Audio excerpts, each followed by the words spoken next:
الحمدللہ وکفا والصلاة والسلام علی من لا نبی بعد اما بعد فاعوذ باللہ من الشیطان الرجیم بسم اللہ الرحمن الرحیم۔ آج ہم لیکچر نمبر 7 کا آغاز کریں گے اور ہم حدیث نمبر 10 اور 11 پڑھیں گے۔ یعنی پہلے حدیث ہے مؤذن کی اذان سن کر جواب دو، دوسری ہے مسجد بنانے کی فضیلت۔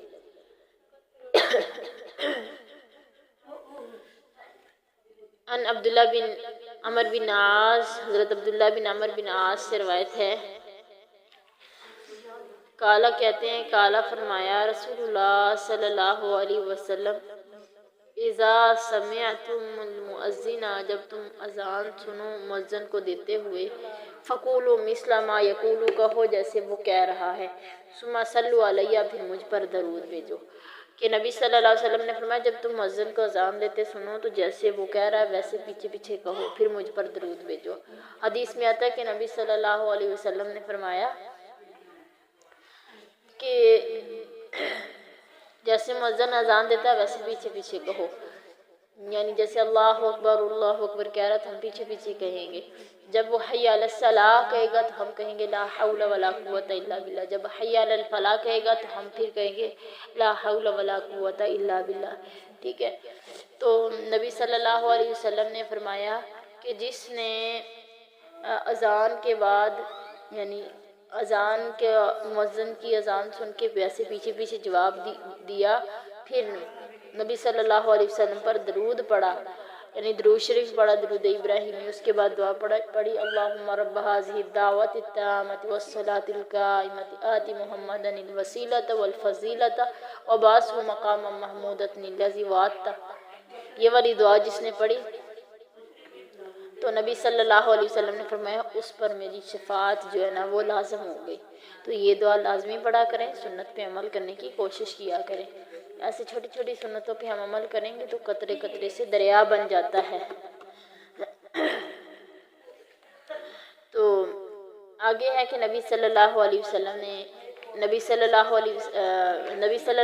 اس حدیث کے متعلق فرمایا کہ اگر کوئی اذان دے رہا ہے، اگر کوئی نفلی اذان کی جواب دینے کا آپ صلی اللہ علیہ وسلم نے اتنی زیادہ تلقین کی، فرمایا کہ اگر تم نفلی نماز بھی پڑھ رہے ہو نا، یعنی ایک تلقین کی، یعنی کہ اتنا زیادہ ہمیں اس کا اہتمام کرنا چاہیے۔ فرمایا کہ اگر تم نفلی نماز بھی پڑھ رہے ہو تو اپنی نماز کو روک کے تم کیا کرو، اذان کا جواب دو۔ اسی طرح نبی صلی اللہ علیہ وسلم نے فرمایا اگر کوئی دعا مانگ رہا ہے، دعا اگر مانگتے مانگتے اگر اذان ہو رہی ہے تو وہ کیا کرے، جواب دے اذان کا۔ یعنی یہ ہمیں اللہ کے نبی نے اس کہا ہے کہ تم اتنی زیادہ اس کا اہتمام کرو، ٹھیک ہے، کہ ہمیں اس سے یہ ہم اللہ کے نبی کے بتانے کا مطلب ہے کہ اگر ہم فارغ بیٹھے ہوئے ہیں تو ہم ضروری جواب دیں۔ تو یہ نہ کہیں کہ بھئی یہ سنیوں کی اذان ہو رہی ہے، یہ وہابیوں کی اذان ہو رہی ہے، تو اس طرح نہ کہیں۔ اللہ تعالیٰ کا نام ہے، اللہ تعالیٰ کا نام لے رہے، اللہ کی پکار ہے، یہ بہت پیارا انداز ہے اللہ کی طرف بلانے کا۔ تو یہ جتنی دفعہ ہم اذان کا جواب دیں گے ہمیں اجر ملے گا، ٹھیک ہے۔ تو کوشش کیا کریں کہ اذان کا جواب لازمی دیا کریں۔ کہ اذان کا جواب دینا اتنا اہم ہے کہ جب اذان ہو رہی ہوتی ہے نا تو طواف خانہ کعبہ میں طواف جو ہے وہ کبھی بھی رکتا نہیں ہے، لیکن جب اذان ہوتی ہے تو خانہ کعبہ کا طواف بھی رک جاتا ہے، ٹھیک ہے۔ یعنی طواف کرنا لوگ وہاں رک جاتے ہیں، کس لیے کہ اذان ہو رہی ہے۔ جب خانہ کعبہ کا طواف رک سکتا ہے تو کیا تیری میری بات جو ہم کر رہے ہیں کیا یہ نہیں رک سکتی؟ کیا یہ اتنی اہم ہے کہ ہم وہ اذان جو ہے وہ ہو رہی ہے، اللہ کا نام لیا جا رہا ہے، اللہ کی پکار، اللہ ہمیں اپنی طرف بلا رہے، تو ہم باتوں میں مغن ہیں تو ہمیں جواب دینا چاہیے۔ اللہ تعالی ہمیں عمل کی توفیق دے۔ مسجد بنانے کی فضیلت۔ ان عثمان، حضرت عثمان سے روایت کالا کہتے ہیں کالا فرمایا رسول اللہ صلی اللہ علیہ وسلم نے من بنا للہ مسجدہ، جو بنائے گا اللہ کے لیے مسجد، بن اللہ لہ بیتا فی الجنہ، اللہ اس کے لیے جنت میں گھر بنا دے گا۔ سبحان اللہ۔ حضرت عثمان سے روایت ہے کہتے ہیں کہ نبی صلی اللہ علیہ وسلم نے فرمایا جس نے اللہ کے لیے مسجد بنائی اللہ تعالیٰ نے اس کا گھر جنت میں بنا دیا۔ کہ مسجد بنانے کی اتنی زیادہ فضیلت ہے کہ اللہ تعالیٰ اس بندے کا جنت میں گھر بنا دیتے ہیں۔ تو ہمیں ضروری نہیں کہ ہم پوری مسجد ہی بنائیں، اگر ہم مسجد میں کوئی حصہ ڈال لیتے ہیں نا اپنی استطاعت کے مطابق، اللہ تعالیٰ تب بھی ہمیں یہی اجر عطا کرتے ہیں۔